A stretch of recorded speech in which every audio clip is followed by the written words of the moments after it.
Ողջույն սիրելի հետևորդներ, ԱՄՆ գլխավոր լուրերի այս թողարկմանը դիտեք։ Լոս Անջելեսում եւ այլուր շարունակվում են այսի ձերբակալությունները, իսկ ժամանակավոր տնօրենը խոսում է սպառնալիքներից եւ դիմակ կրելու պատճառներից։ Ահաբեկչություն Կոլորադոյում Մոհամմադ Սարբի Սոլոմոնը մոլոտովյան կոկտեյլներ է նետել բազմության մեջ։ Կրակոցներ Հյուսիսային Կարոլինայի երեկույթի ժամանակ 1 զոհ 11 վիրավոր։ Չինաստանի եւ Միացյալ Նահանգների առևտրային լարվածությունները, Թրամփի նոր որոշումները եւ Չինաստանի արձագանքը։ Ուկրաինայի անօդաչու թռչող սարքերի հարձակումները ռուսական ռազմաբազաների վրա, երկու կողմերի բախումները եւ բանակցությունները։ Այս եւ մի շարք այլ նյութերի մանրամասները հաջորդիվ։ Չմոռանամ նշել, որ անասելի շնորհակալ ենք բոլորին, ովքեր դիտում, տարածում են, բաժանորդագրվում են ալիքին ու հավանում լուրերն ու մեր կատարած աշխատանքը։ Եվ այսպես, ներգաղթի եւ մաքսային հսկողության ժամանակավոր տնօրեն Թոդ Լայոնսն այսօր գործակալների կողմից դիմակների օգտագործման մասին է խոսել եւ դժգոհություն հայտնել այն քաղաքային եւ նահանգային կառույցներից, որոնք ըստ նրա խոչընդոտում են ապօրինի ներգաղթյալների ձերբակալությունները։ Լայոնսը նշել է, որ իր գործակալները դիմակներ են կրում, քանի որ իրենց եւ իրենց ընտանիքներին հաճախ թիրախավորում են, ներառյալ սպանության սպառնալիքներով։ Լայոնսը նաեւ թվեր է հրապարակել, օրինակ ICE նախորդ ամսվա իրականացված գործողությունների արդյունքում Մասաչուսեթսում ձերբակալվել է մոտ 1500 ներգաղթյալ։ Այսի տվյալներով նրանցից 790-ը հանցավոր անցյալ էին ունեցել, 277-ը ներգաղթի դաշնային դատավորի կողմից արդեն արտաքսման որոշում էին ստացել։ Լայոնսը քննադատել է ապաստան քաղաքների քաղաքականությունը, որը սահմանափակում է տեղական իրավապահ մարմինների համագործակցությունը դաշնային ներգաղթի ծառայությունների հետ։ Այսի պաշտոնական տվյալներով այս տարվա հունվարի 20-ից մայիսի 19-ն ընկած ժամանակահատվածում գործակալությունը միջինում օրական 656 մարդու է ձերբակալել, սակայն Լայոնսը նշել է, որ ներկայումս այդ թիվը աճել է եւ հասել է 1600-ի, հավելելով, որ գործակալությունը կկարողանա ավելին անել։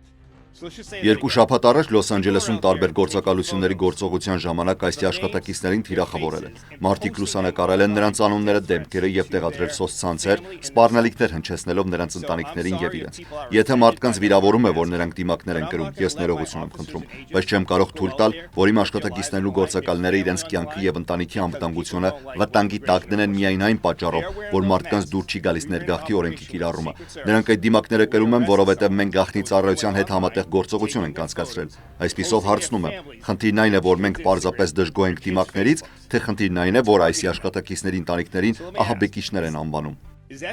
Երեք Կոլորադոյում մի տղամարդ ահաբեկչական գործողություն է արել։ 45-ամյա Մոհամմադ Սաբրի Սոլոմոնը այրվող իրեր է նետել բազմության մեջ, որոնք հավաքվել էին Իհիշատակ Գազայում դեռևս պատանդ մնացած իսրայելցիների։ Հարձակման արդյունքում մի քանի մարդ այրվածքներ է ստացել, իսկ կասկածյալը ձերբակալվել է։ Ընդհանուր տուժածների թիվը 12-ն է։ Դաշնային քննիչները նշել են, որ սա նպատակային բռնության գործողություն է։ Ականատեսները հայտնել են, որ հարձակվող Ազատություն Պաղեստինին է բղավել հարձակման ընթացքում։ Նա օգտագործել ինքնաշեն մոլոտովյան կոկտեյլներ, որոնք պատրաստել է YouTube-ի օգնությամբ եւ գնել անհրաժեշտ բաղադրիչները։ Դաշնային քննիչները հայտնել են, որ Սոլոմոնի մոտից առգրավել է 16 չօգտագործված մոլոտովյան կոկտեյլ։ Նա ԱՄՆ-ի եկել 2022 թվականին B2 վիզայով, որը ժամկետն անց է դարձել 2023-ի փետրվարին, ու ապօրինի էր բնակվում երկրում։ Դեպքից հետո նրան տեղափոխել են հիվանդանոց ստացած վնասվածքների պատճառով։ Սոլոմոնը ծնվել է Եգիպտոսում, 17 տարի ապրել է Քուվեյթում, իսկ վերջին 3 տարիներին Միացյալ Նահանգների Կոլորադո նահանգում։ Հարձակումը տեղի ունեցել Վաշինգտոնում Իսրայելի դեսպանատան երկու աշխատակիցների սպանությունից հետո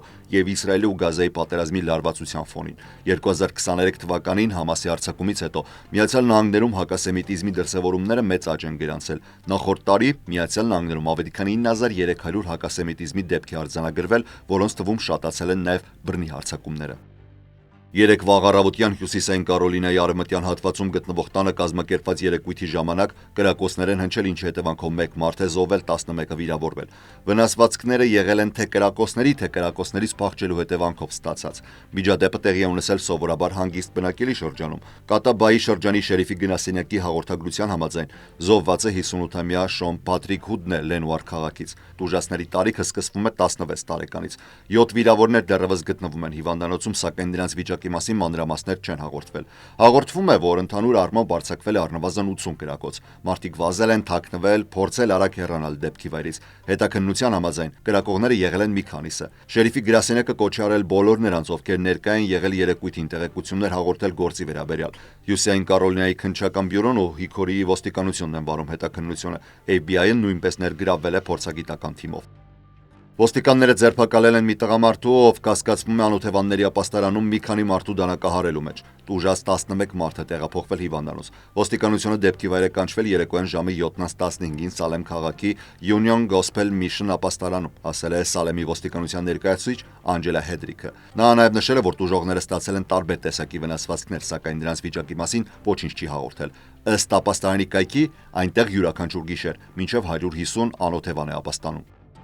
ԱՄՆ-ի արտաքին հարաբերությունների մասին։ Չինաստանը հերքել է Միացյալ Նահանգների մեղադրանքներն այն մասին, որ խախտել է վերջին ժամանակների առևտրային բանակցությունների պայմանավորվածությունները։ Պեկինն այսօր հայտարարել է, որ նախագահ Դոնալդ Թրամփի մեղադրանքները անհիմն են եւ խոստացել է վճռական միջոցներ ձեռնարկել շահերը պաշտպանելու համար, մեղադրելով Վաշինգտոնին առևտրային զինադադարի պայմանները խախտելու մեջ։ Այս մեկնաբանություններն արվել են Թրամփի ուրբաթ օրվա հայտարարությանը ի պատասխան, որտեղ նա նշել էր, որ Չինաստանը խախտել է մաքսատուրքերը վերանայելու պայմանավորվածությունը։ Չինաստանը նշել է, որ նախորդ ամիս Ժնևում ձեռք բերված համաձայնությունը իրագործվել եւ ակտիվորեն պահպանվել է։ Նա նաեւ մեղադրել է Միացյալ Նահանգներին Չինաստանի նկատմամբ բազմաթիվ խտրական եւ սահմանափակիչ միջոցներ ձեռնարկելու համար, այդ թվում արհեստական բանականության, ճիպերի արտահանման վերահսկողության վերաբերյալ ցուցումներ տալու, ճիպերի նախագծման ծրագրային ապահովման վաճառքը դադարեցնելու եւ չինացի ուսանողների վիզաները չեղարկելու համար։ Չինաստանը չի մանրամասնել, թե ի պատասխան ինչ վճռական քայլեր կարող է ձեռնարկել։ Պեկինն ու Վաշինգտոնը մայիսին համաձայնության էին եկել եռանիշ մաքսատուրքերը դադարեցնել 90 օրով։ Աշխարհի ավիաընկերությունները կրճատել են իրենց շահույթի կանխատեսումները 2025-ի համար առևտրային ճգնաժամի պատճառով։ Ավիացիայի միջազգային ասոցիացիան, նույն ինքը IATA-ը, այժմ կանխատեսում է 36 միլիարդ դոլար համախմբված շահույթ, ինչը 600 միլիոն դոլարով պակաս է դեկտեմբերին արված կանխատեսումից, մինչև Դոնալդ Թրամփի վերադարձը նախագահական պաշտոն։ Թրամփի նախաձեռնած գլոբալ առևտրային պատերազմը եւ սահմանների խստացումը անորոշություն են առաջացրել, ինչի հետևանքով շատ ճանապարհորդներ չեղարկել կամ հետաձգել են իրենց ուղևորությունները։ Ավիաընկերությունները բախվում են նաև նոր ինքնաթիռների մատակարարման հետաձգումներին։ Boeing-ը եւ Airbus ընկերությունները շարունակում են պայքարել մատակարարման շղթայի խնդիրների հետ։ Airbus-ը նախորդ ամիս զգուշացրել է, որ մատակարարման ուշացումները կարող են շարունակվել մինչև 3 տարի։ Այս իրավիճակը ստիպել է ավիաընկերություններին շահագործել հին եւ ավելի քիչ արդյունավետ ինքնաթիռներ ու բարձր գներով ձեռք բերել պահեստամասեր։ Միևնույն ժամանակ նավթի գների նվազումը մեղմել է շնշումները։